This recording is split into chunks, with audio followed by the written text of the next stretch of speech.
الحمد لله الذي أنزل على عبده الكتاب ولم يجعل له عوجا قيما لينذر بأسا شديدا من لدنه ويبشر المؤمنين الذين يعملون الصالحات أن لهم أجرا حسنا ماكثين فيه أبدا وينذر الذين قالوا اتخذ الله ولدا ما لهم به من علم ولا لآبائهم كبرت كلمة تخرج من أفواههم إن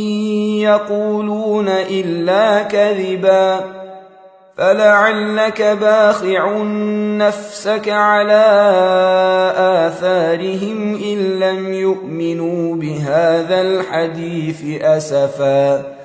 إنا جعلنا ما على الأرض زينة لها لنبلوهم أيهم أحسن عملا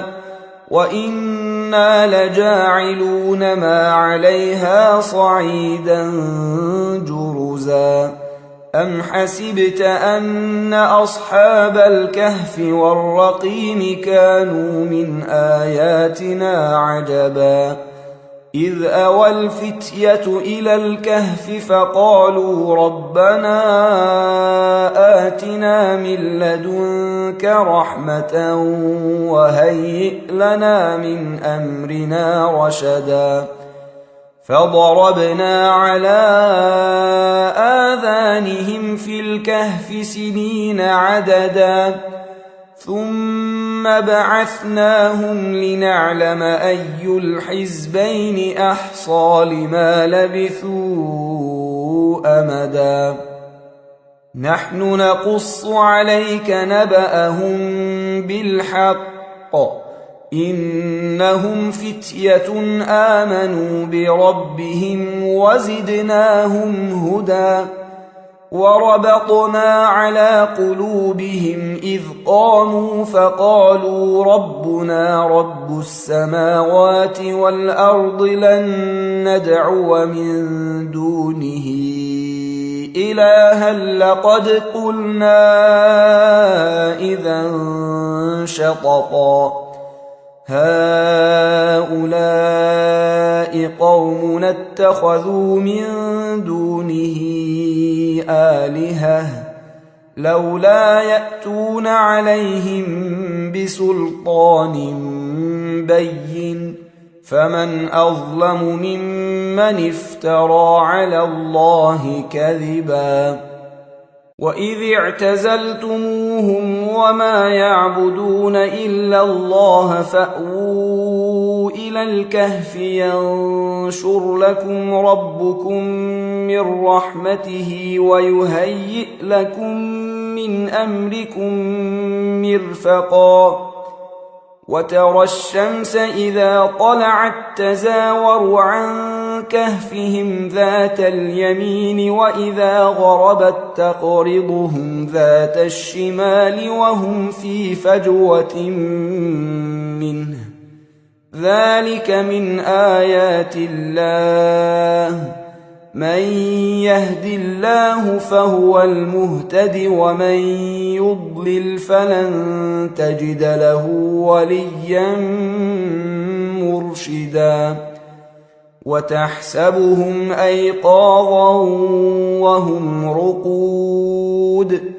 ونقلبهم ذات اليمين وذات الشمال وكلبهم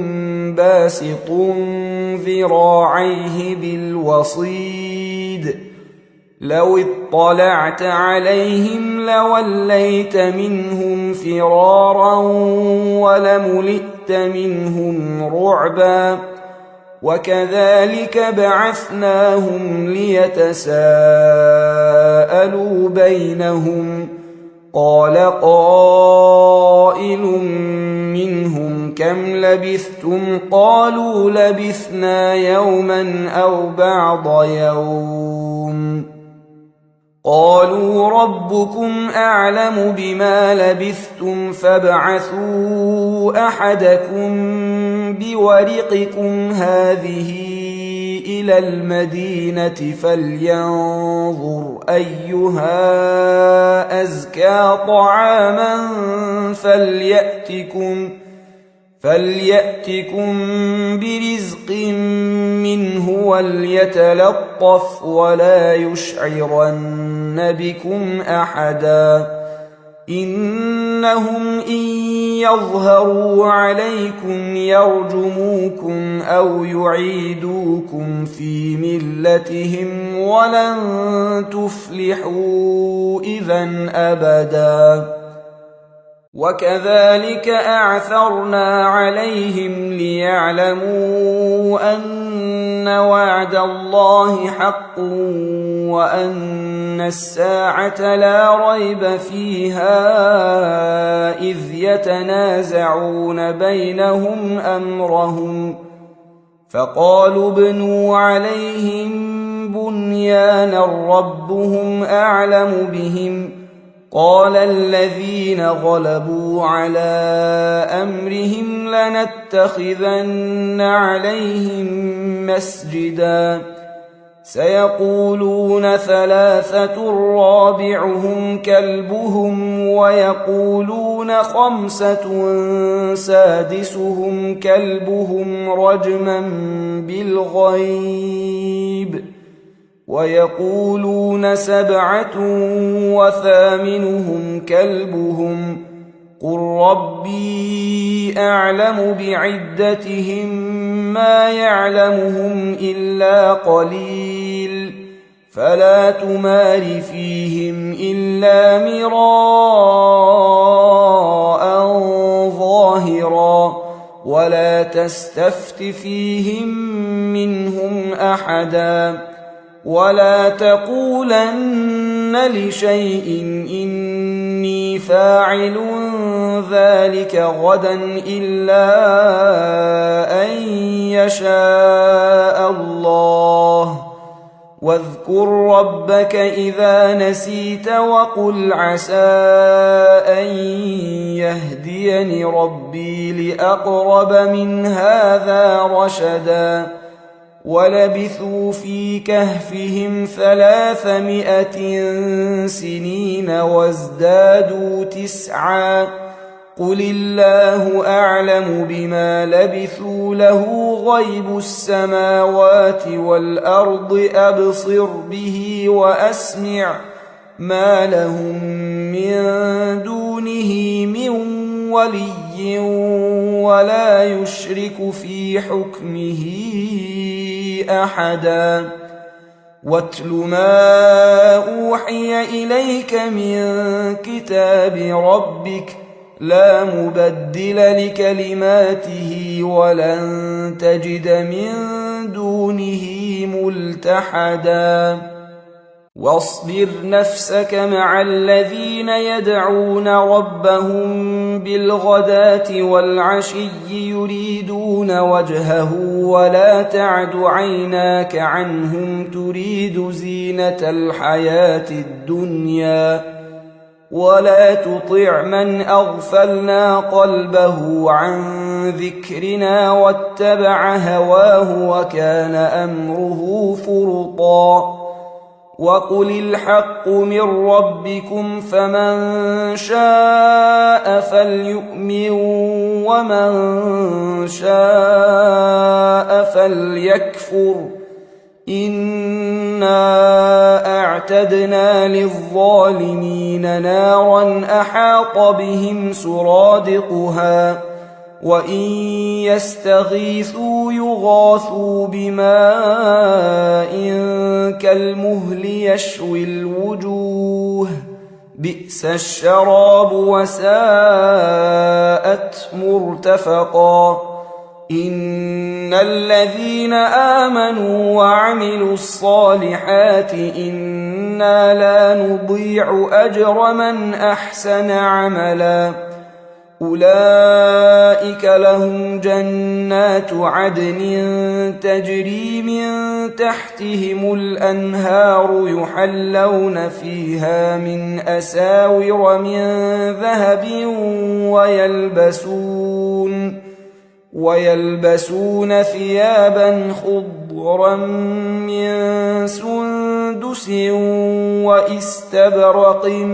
متكئين فيها على الأرائك نعم الثواب وحسنت مرتفقا واضرب لهم مثلا الرجلين جعلنا لأحدهما جنتين من أعناب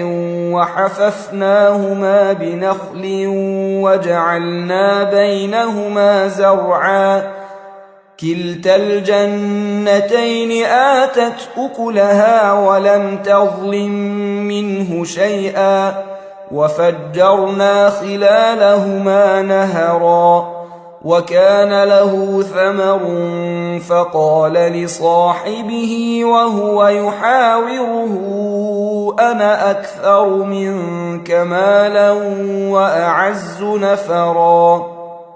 ودخل جنته وهو ظالم لنفسه قال ما أظن أن تبيد هذه أبدا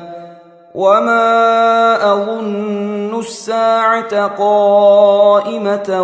ولئن رددت إلى ربي لأجدن خيرا منها منقلبا قال له صاحبه وهو يحاوره أكفرت بالذي خلقك من تراب ثم من نطفة ثم سواك رجلا لكن هو الله ربي ولا أشرك بربي أحدا ولولا إذ دخلت جنتك قلت ما شاء الله لا قوة إلا بالله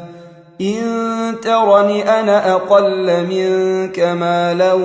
وولدا فعسى ربي أن يؤتيني خيرا من جنتك ويرسل عليها حسبانا من السماء فتصبح صعيدا زلقا أو يصبح ماؤها غورا فلن تستطيع له طلبا وأحيط بثمره فأصبح يقلب كفيه على ما أنفق فيها وهي خاوية على عروشها ويقول يا ليتني لم أشرك بربي أحدا ولم تكن له فئة ينصرونه من دون الله وما كان منتصرا هنالك الولاية لله الحق هو خير ثوابا وخير عقبا واضرب لهم مثل الحياة الدنيا كماء أنزلناه من السماء فاختلط به نبات الأرض فأصبح هشيما تذروه الرياح وكان الله على كل شيء مقتدرا المال والبنون زينة الحياة الدنيا والباقيات الصالحات خير عند ربك ثوابا وخير أملا ويوم نسير الجبال وترى الأرض بارزة وحشرناهم فلم نغادر منهم أحدا وعرضوا على ربك صفا لقد جئتمونا كما خلقناكم أول مرة بل زعمتم أن لن نجعل لكم موعدا ووضع الكتاب فترى المجرمين مشفقين مما فيه ويقولون يا ويلتنا ما لهذا الكتاب لا يغادر صغيرة ولا كبيرة إلا أحصاها ووجدوا ما عملوا حاضرا ولا يظلم ربك أحدا وإذ قلنا للملائكة اسجدوا لآدم فسجدوا إلا إبليس كان من الجن ففسق عن أمر ربه أفتتخذونه وذريته أولياء من دوني وهم لكم عدو بئس للظالمين بدلا ما أشهدتهم خلق السماوات والأرض ولا خلق أنفسهم وما كنت متخذ المضلين عضدا ويوم يقول نادوا شركائي الذين زعمتم فدعوهم فلم يستجيبوا لهم وجعلنا بينهم موبقا ورأى المجرمون النار فظنوا أنهم مواقعوها ولم يجدوا عنها مصرفا ولقد صرفنا في هذا القرآن للناس من كل مثل وكان الإنسان أكثر شيء جدلا وما منع الناس أن يؤمنوا إذ جاءهم الهدى ويستغفروا ربهم إلا أن تأتيهم سنة الأولين أو يأتيهم العذاب قبلا وما نرسل المرسلين إلا مبشرين ومنذرين ويجادل الذين كفروا بالباطل ليدحضوا به الحق واتخذوا آياتي وما أنذروا هزوا ومن أظلم ممن ذكر بآيات ربه فأعرض عنها ونسي ما قدمت يداه إنا جعلنا على قلوبهم أكنة أن يفقهوه وفي آذانهم وقرا وإن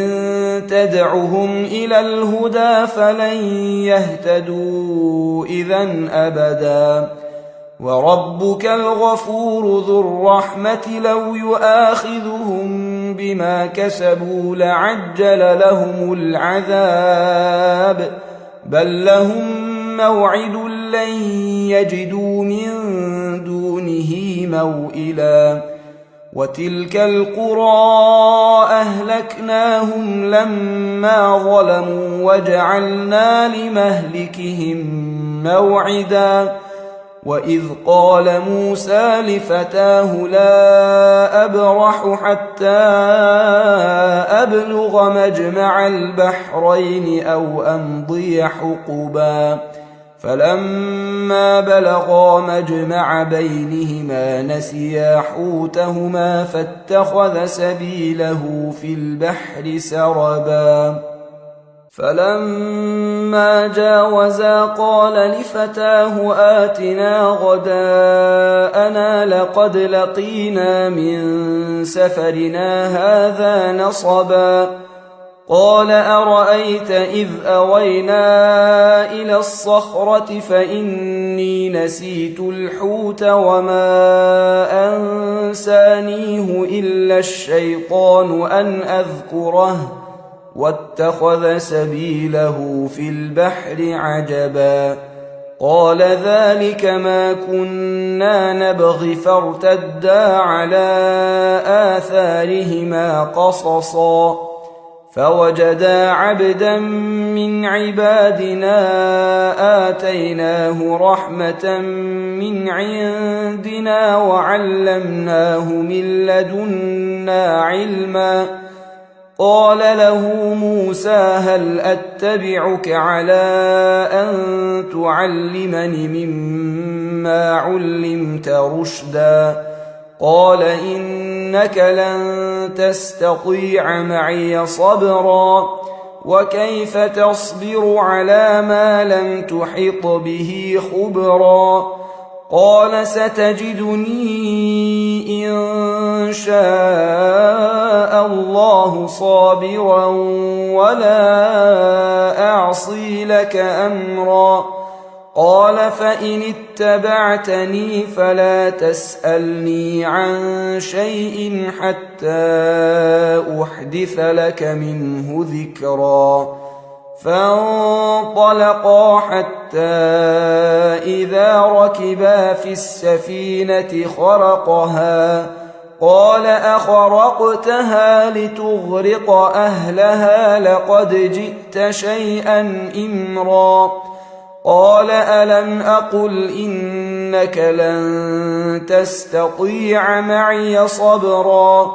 قال لا تؤاخذني بما نسيت ولا ترهقني من أمري عسرا. فانطلقا حتى إذا لقيا غلاما فقتله قال أقتلت نفسا زكية بغير نفس لقد جئت شيئا نكرا. قال ألم أقل لك إنك لن تستطيع معي صبرا؟ قال إن سألتك عن شيء بعدها فلا تصاحبني قد بلغت من لدني عذرا. فانطلقا حتى إذا أتيا أهل قرية استطعما أهلها فأبوا أن يضيفوهما فوجدا فيها جدارا يريد أن ينقض فأقامه.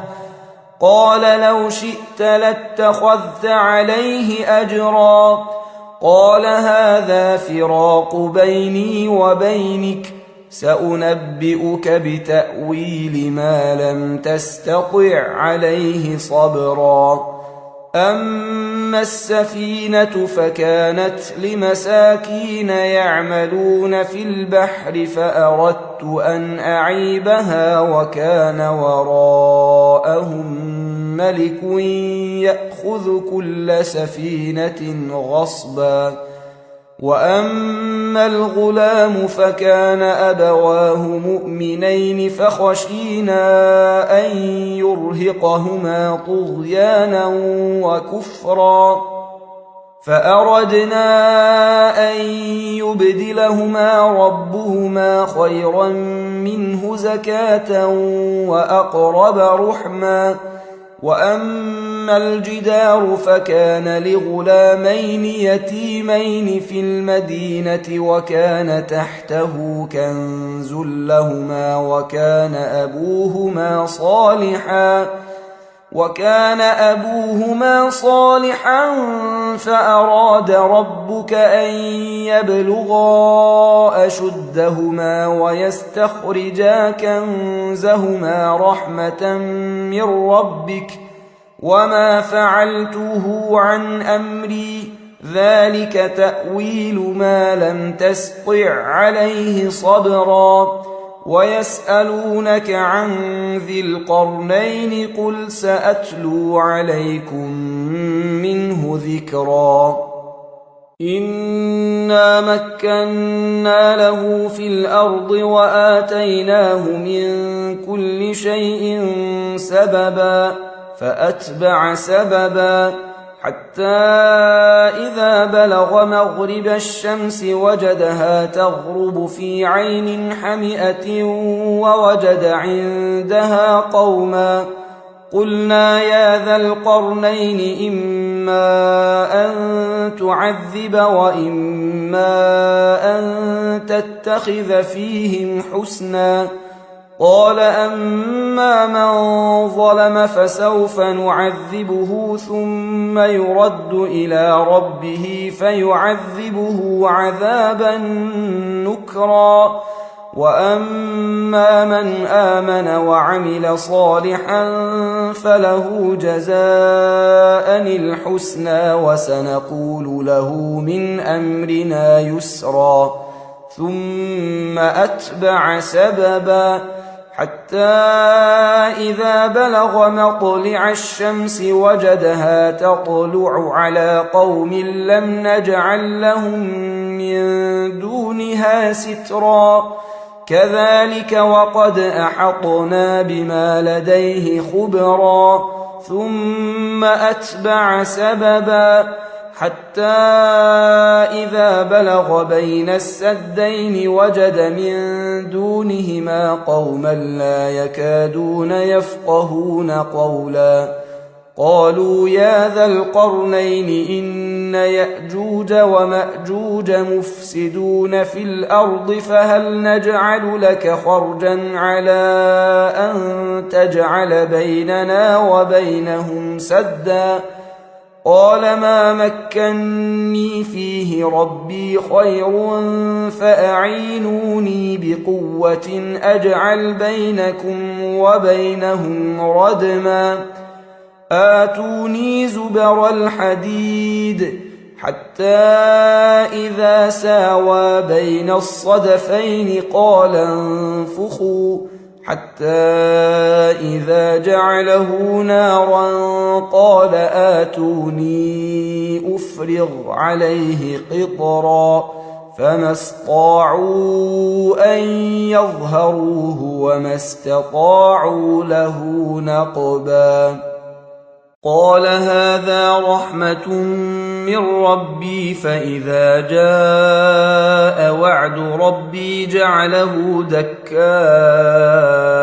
وكان وعد ربي حقا وتركنا بعضهم يومئذ يموج في بعض ونفخ في الصور فجمعناهم جمعا وعرضنا جهنم يومئذ للكافرين عرضا الذين كانت أعينهم في غطاء عن ذكري وكانوا لا يستطيعون سمعا أفحسب الذين كفروا أن يتخذوا عبادي من دوني أولياء إنا أعتدنا جهنم للكافرين نزلا قل هل ننبئكم بالأخسرين أعمالا الذين ضل سعيهم في الحياة الدنيا وهم يحسبون أنهم يحسنون صنعا أولئك الذين كفروا بآيات ربهم ولقائه